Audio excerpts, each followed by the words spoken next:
Hi, I'm Baz. This is Finder Knife Sharpening Channel, and today I'm sharpening 5 Kamikoto knives single bevel. Bevel's only on one side. So I thought I might show you in case you're interested. So this is the Tormek T8. I've set the wheel to fine 1000 grit. These edges are pretty good, they're not too damaged. There's a few little dents and scratches, but I think that that'll all come out in the grind, even on this fine setting. So the first thing I do is I set the bevel at, on the website it says 15 to 17, and I'm setting it off the back of the knife, which is the truest plane. So I've set my angle finder to 15 degrees. And I'll just lay it on the back there and raise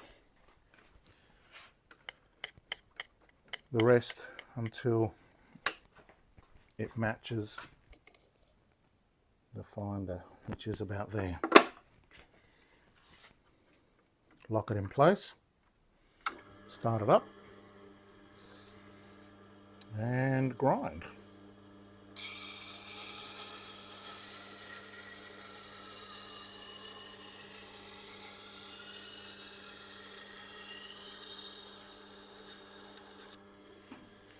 I'll take one grind and then I'll inspect and see where I'm going, and I'll show you. So you can see that my grind is, so we can get some reflection going there. See, it's below the current edge, so I've still got a fair way to go, but you can see that reflection is my grind, and the top reflection is the existing blade, or the existing grind. So there's still a fair bit to go, but it shouldn't take too long.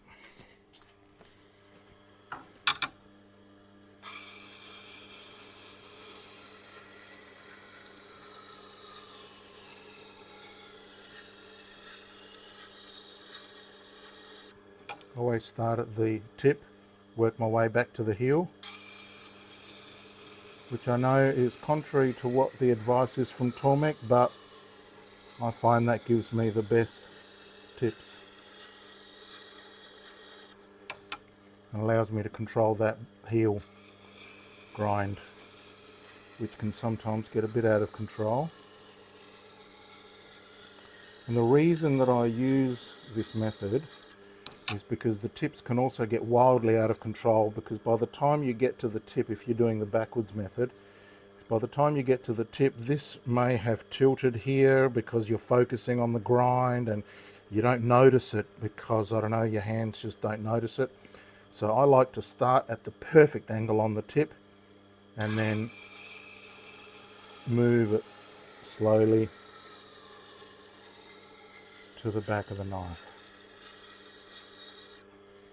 That way I can control the bevel.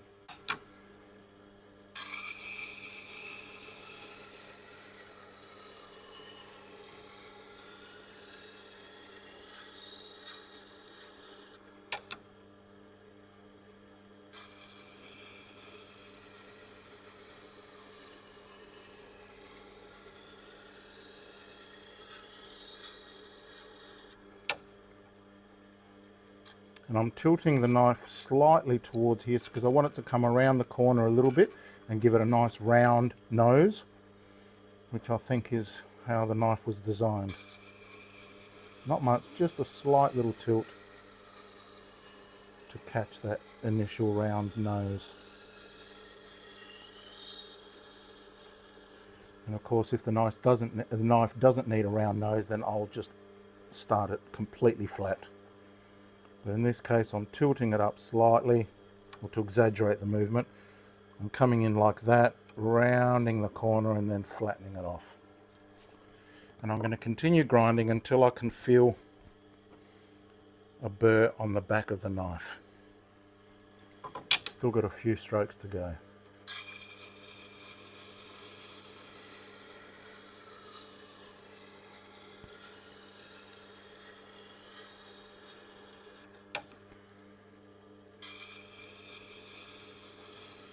Now, if I can hear the wheel is giving a rhythm, right, you can sort of hear it there a bit. It's sort of,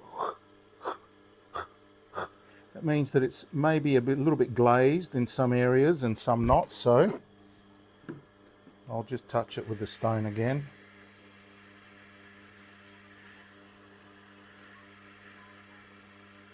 And I can feel that glaze coming and going. And if I can't get rid of it, then I'll hit it with a 320 diamond plate, roughen it up a bit until it's all even again, and then hit it with the stone to bring it back down to 1000.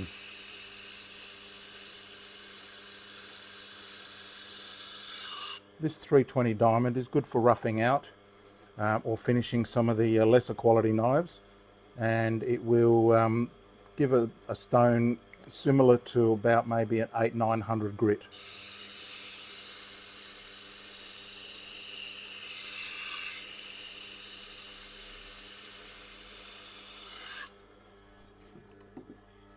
Might even give it a go on there just to sort of take that edge a little bit faster towards the finish stage. Then I can always finish it on the stone. Being a slightly rougher grade, it will get to the edge quicker and give a larger burr, which I'll then refine on the 1000 grit and finish it off on the leather wheel.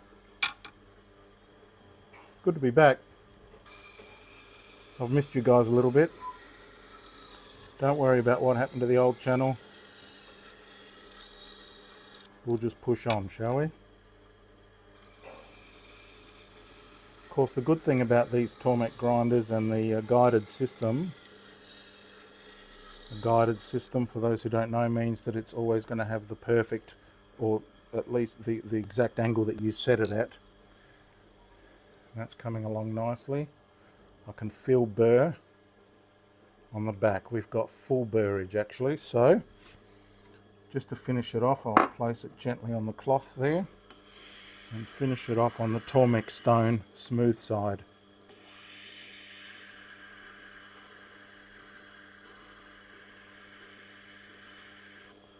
I can feel it with my thumb. A little few grains still remaining on this side.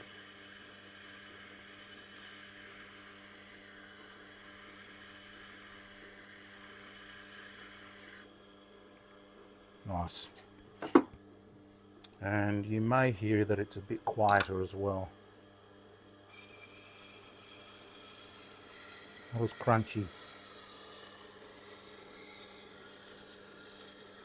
Of course, if the edge or the bevel is badly damaged, I'll start on the 80 grit diamond plate, and that will really give it a coarse feel, and we'll take those bevels down very quickly.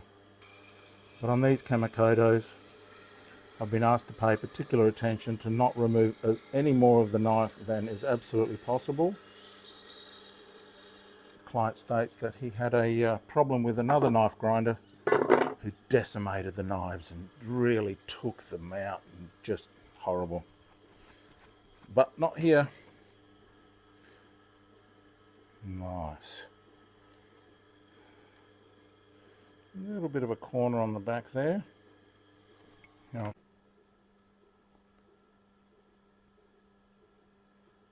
it's almost finished, but right on that corner you can see a little tiny silver spot. And I'll just give that an extra touch. And sometimes it requires digging the knife in like that, or sometimes it requires just pausing there for a few more moments just to make sure that it develops a full grind there. Often the heels are shy like that because we don't want to over grind them, so it's better to undergrind them, notice that there's some shine left, and then come back and do them afterwards.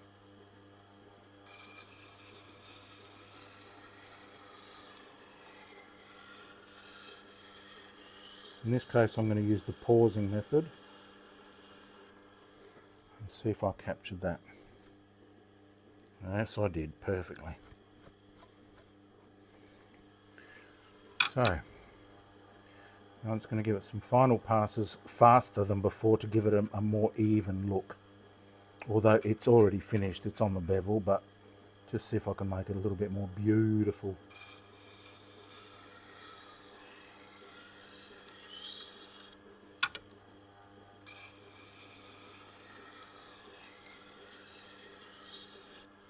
And I think that's done. You'll agree that that looks fantastic.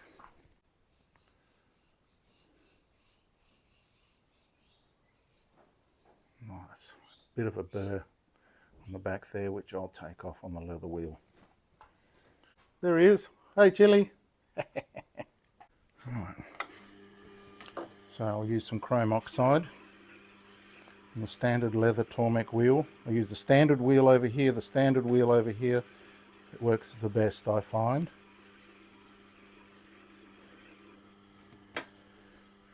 Okay, the burr is on the back. I'm going to start by polishing the back of the burr, which means the actual bevel face. And I will tilt the knife until I feel it gripping. That tells me that I'm on the bevel because there's more surface area there, so it grips. And what I want to do is, I don't really necessarily need to polish that bevel. What we're trying to do is remove the burr. So what I'll do is I'll find that grip point and then lift it up slightly and possibly polish on about 16 or 17 degrees.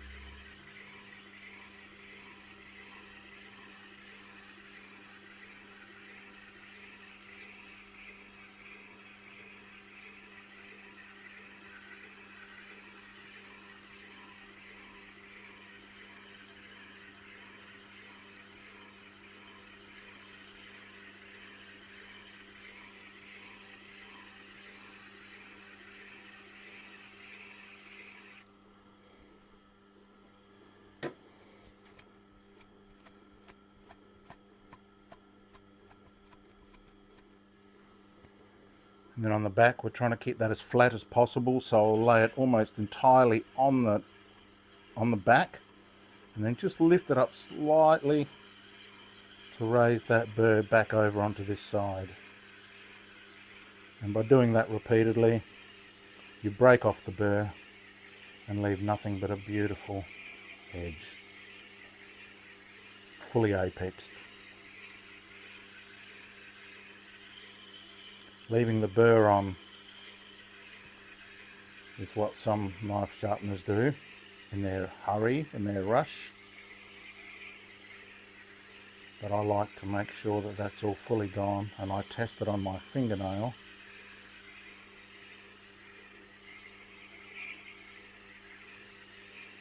Make sure it's gone.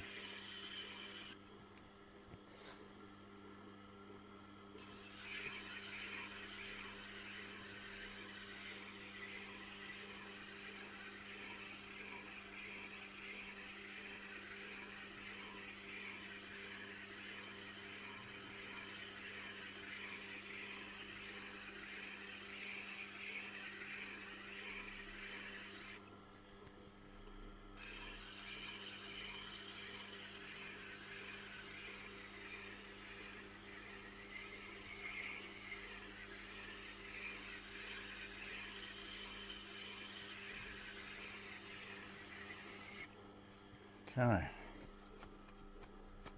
and I'll test it first of all on some magazine paper. Nice. Yep. And then I'll give it a final test using Tally-Ho cigarette rolling papers and seeing if it catches or how it slices through. That's done. How about that? Beautiful. For watching. See you later.